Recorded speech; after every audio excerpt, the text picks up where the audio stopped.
My mother-in-law said she never liked me and now I don't want to host Thanksgiving. Original post. My partner and I have dated for a few years, lived together for 2. When I first met his mom, I was very nervous and wanted her to like me. I learned some customs that show respect and did them. I cooked meals from scratch for her that she loved. Holidays were hosted in our home. I would cook for days and serve the whole family, making sure every detail was perfect. The holidays were lovely. I never had times like that with my own family and was grateful to the point of tearing up many times, not in front of my partner's family. My partner and I have a business that takes up much of our time and hasn't seen his mother much lately, so I planned a day to pick her up, take her to a local coffee shop she enjoys, and to lunch. As soon as she saw me, she immediately commented that I had lost weight and complimented me multiple times, then asking to take selfies with me so she could post them on Facebook because I looked so pretty. I have had issues with eating disorders in the past, so the comments did make me feel weird, but I knew she was trying to compliment me, so I didn't say anything. We went to lunch and she wanted to take more selfies and was again complimenting my looks. She said, "You were okay before, but you're too overweight." I don't know why this hurt me, but it did. I blinked back tears and the food came. I couldn't eat it and found myself pushing food around and only taking some bites of dry salad. My partner and mom ate, either not noticing that I wasn't really eating or not commenting on it. I did not want to cause a scene because, again, I knew she was trying to say something nice, but she is very blunt. She is not aware that I used to starve myself. She probably wouldn't have said it if she did. After lunch, she needed to go to the restroom, so I helped her. She's in her 80s and uses a cane, but needs to be steady. While she was washing her hands, she told me, "I never liked you, but you're okay now." That did it. I couldn't hide the hurt anymore. I teared up and stammered awkwardly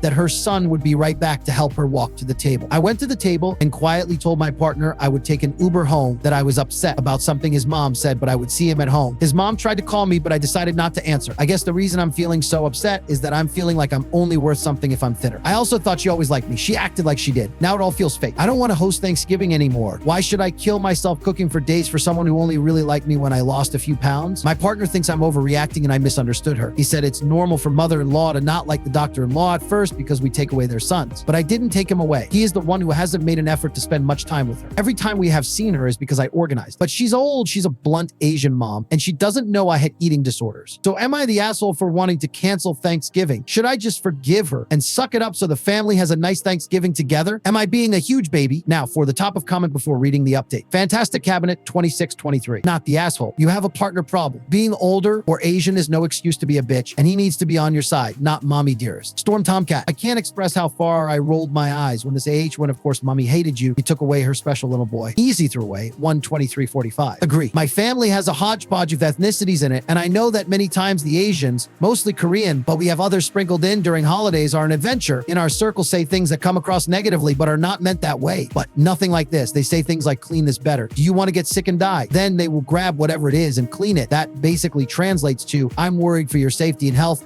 and I want you to know the worst case scenario if you don't do this correctly, because I want you to know it's super serious. But I'm your parent, so let me show you how." In any culture, saying "I didn't like you before" is hurtful. Swimming you 195. My daughter was dating an Asian man. The first time she met his mom, the first thing mom said to her son, "No hugs, how are you, etc." Opening comment to him was, "You're getting fat." Great way to start an introduction. Now for the update. Update 1. After speaking to a Filipina friend of mine, reading everyone's comments and calming down, I decided to talk to my mother-in-law. She indeed did not mean to hurt my feelings or say anything with bad intentions. She really thought she was just complimenting me. She was very sorry for hurting me and wants to move on. She says she accepts me and loves me. Honestly, I've had a rough couple of months with unrelated issues, and I think her comments yesterday were just the straw that broke the camel's back. My boyfriend did get defensive when we talked about what happened, but he agreed to back me up if it happens again and talk to her about not mentioning my weight. He also supports me correcting her or letting her know if she's being rude in the future. As far as Thanksgiving, I decided that the family being together is more important than my hurt feelings. I do enjoy making it nice for everyone. We don't know how many years she may have left, and I think I can let this incident go for now. I'm not confident that she will change, but I can probably handle anything for a couple days a year. Second update. I'm now realizing that all the compliments my mother-in-law was giving was her trying to make up with me. Before this lunch, we didn't see her for 3 months. Yes, we have been busy with work, but honestly, I stopped messaging her weekly and making plans because she texted me in all caps after I had an argument with her son. I was mad at him for telling his mom about our argument and mad at his mom for getting involved and essentially yelling at me over text. I didn't say much back to his mom and just stopped responding to her. Someone explained the concept of tampo in the Filipino culture to me. When you're upset, you distance yourself from the person who upset you basically until they grovel or make it up to you somehow. Without realizing it, that is what I was doing to her. So when she saw us, she gave me a bracelet and was giving me a bunch of compliments. She was trying to make up with me. Except I didn't see them as compliments because I'm a white American who was taught that commenting on weight at all is inappropriate. Throw in prior eating disorders, and yes, of course, I was sensitive to the remarks and had a meltdown. Would I have have preferred an apology and for her to not get too involved. Of course, but she grew up in the Philippines. It's a whole other culture, and I can't be so close-minded to think other people don't have different ways of thinking. Now, she knows it's not appropriate to bring up weight. She was so upset for hurting me when we talked to her, she was crying. I've never seen her cry. I know you guys don't think I was the asshole, but I'm thinking I was a bit of an asshole. I'm not too pleased with my boyfriend for getting so defensive about his mom. He has agreed to start couples counseling because there are clearly some issues there. Story 2,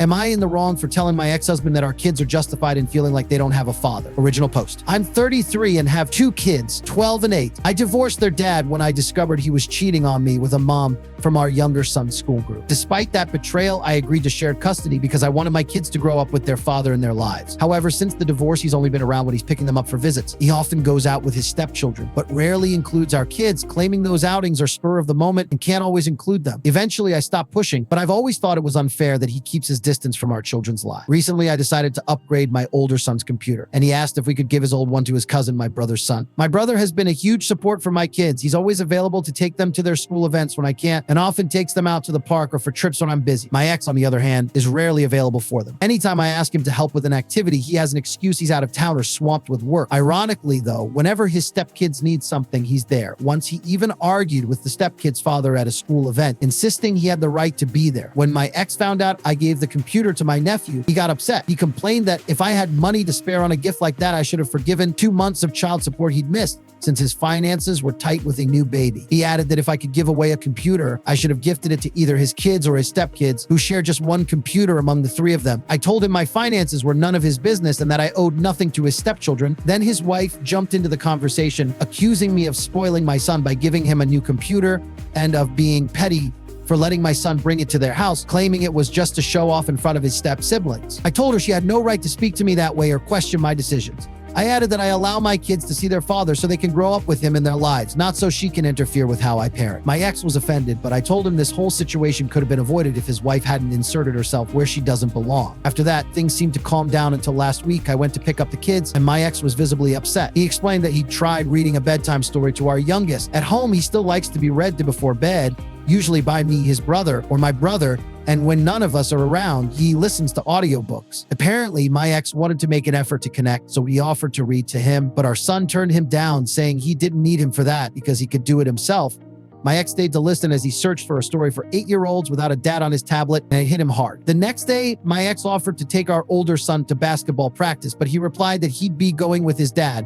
He quickly corrected himself and said uncle. That made my ex even angrier. When I came to pick up the kids, he confronted me about it. I told him that if our kids feel like they don't have a father, he has only himself to blame. He tried to shift the blame onto me, saying I was the one pushing him away from his role. I told him it's up to him to show up for his kids, not something I can do for him. I reminded him he was the one who broke our family, and he's chosen to be more involved with his stepkids than with his own children. I told him not to kid himself. The kids are growing up, and they're starting to see the reality of who he is as a father. If he keeps this up, he can't expect much from them in the future. After that exchange, his mom called me. While she's always been polite to me, I felt the need to say that I would have appreciated the same concern from her when she supported her son's affair, knowing her grandchildren were losing their father in the process. She hung up, and we haven't spoken since. My brother advised me that I had every right to express how I feel, but he suggested that maybe this discussion shouldn't have happened in front of the kids. Later, my ex texted me saying that if I weren't so difficult, he'd spend more time with me. I told him his duty as a father doesn't depend on whether I'm easy or not, and he knows I've never prevented him from seeing the kids. The truth is, when he has to choose, he prefers outings with his stepkids over his own children, and that's something only he can change. Now, for the update 1.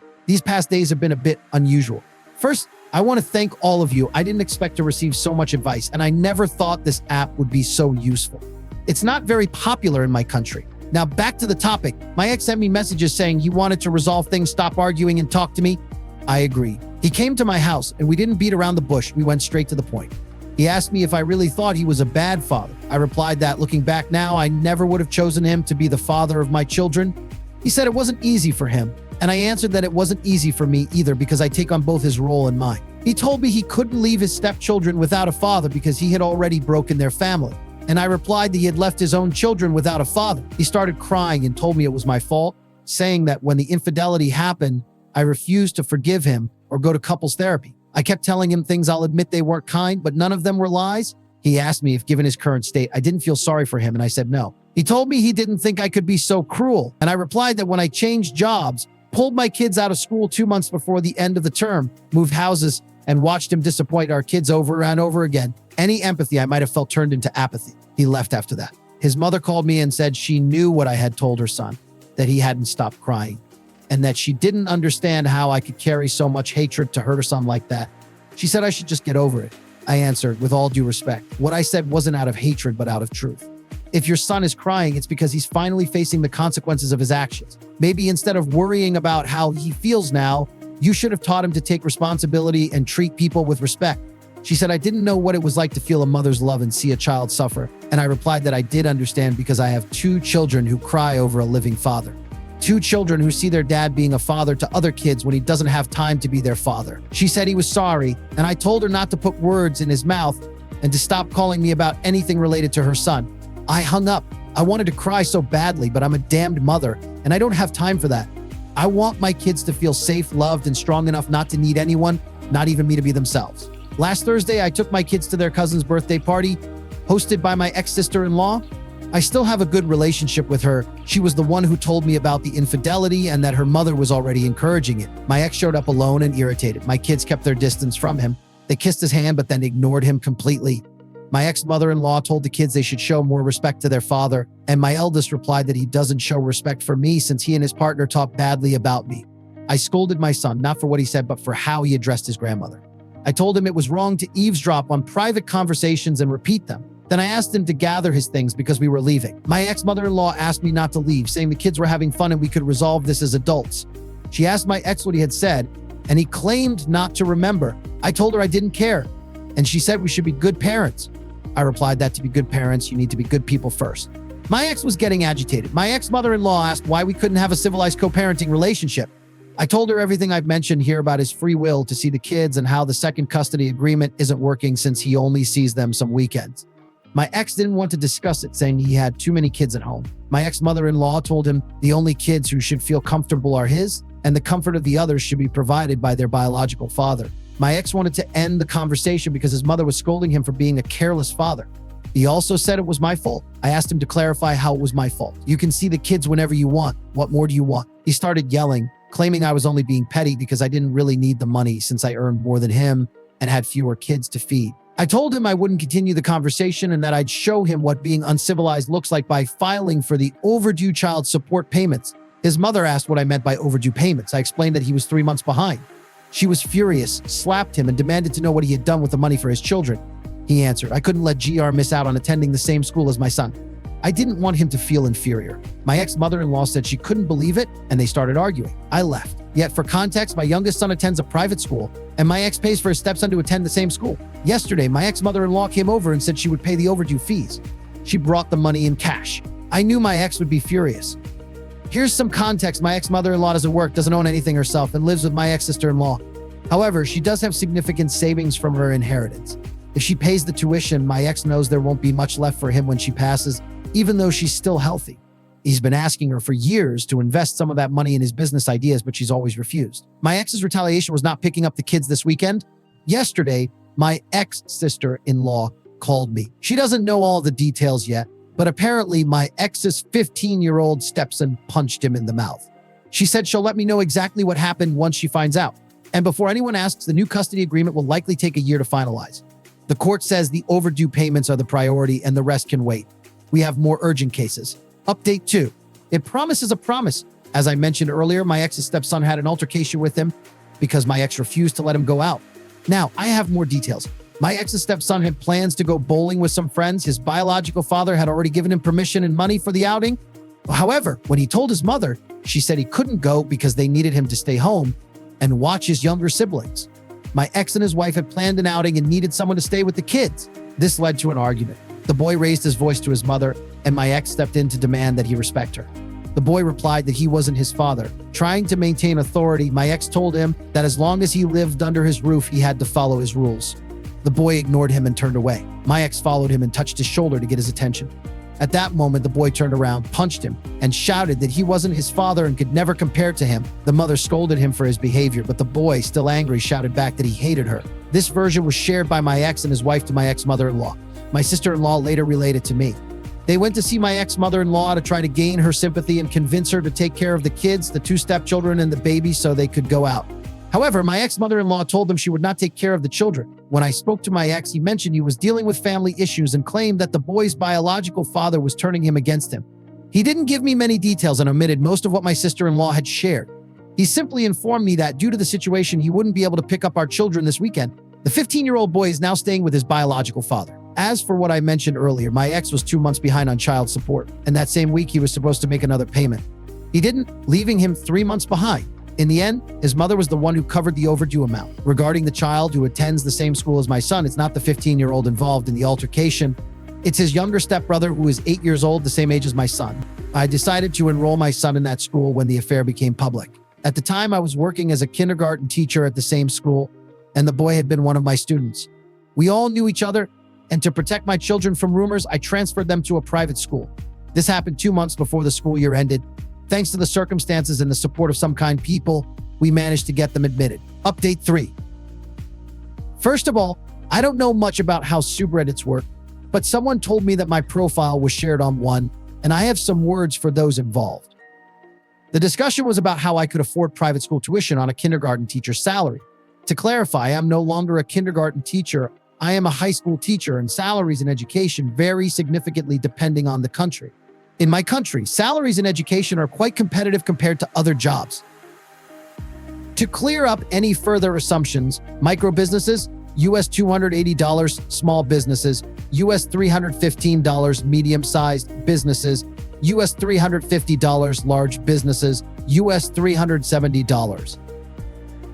My field education, early education, kindergarten, US $800, US $1,000, primary education, US $900, US $1, $100 secondary education, US $100, US $1,300 secondary education with 5 years of experience, US $1,300, US $400 associate professor, master's degree, US $1,050, US $1,400 full professor, doctorate, US $1,400, US $1,750. The cost of living here is affordable, and I mentioned that in several comments. I am not from the United States where life is more expensive. In my country, this salary is more than enough to live comfortably.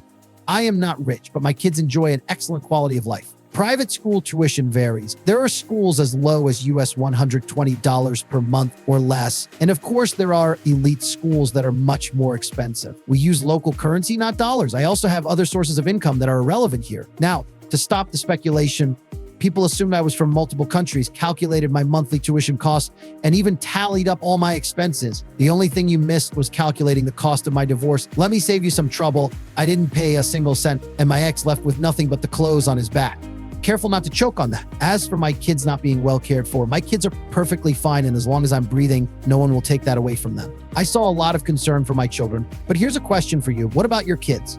Are they okay? Did you pay what you owe for their care? When was the last time you saw them? There's no need to worry about my kids. If any of those users want more details, feel free to contact me, and I'll happily send over some bills for you to pay since you're so interested in my finances and expenses. And regarding my divorce, it was far from amicable, not because custody was never an issue, but because my ex lied at every turn to delay and obstruct the process. I didn't accept it then, I don't accept it now, and I never will not in a million years. For those still questioning my divorce, here are my words to you. Once there's infidelity, there's no family left. This clarification isn't for those who offered helpful comments or advice on my post.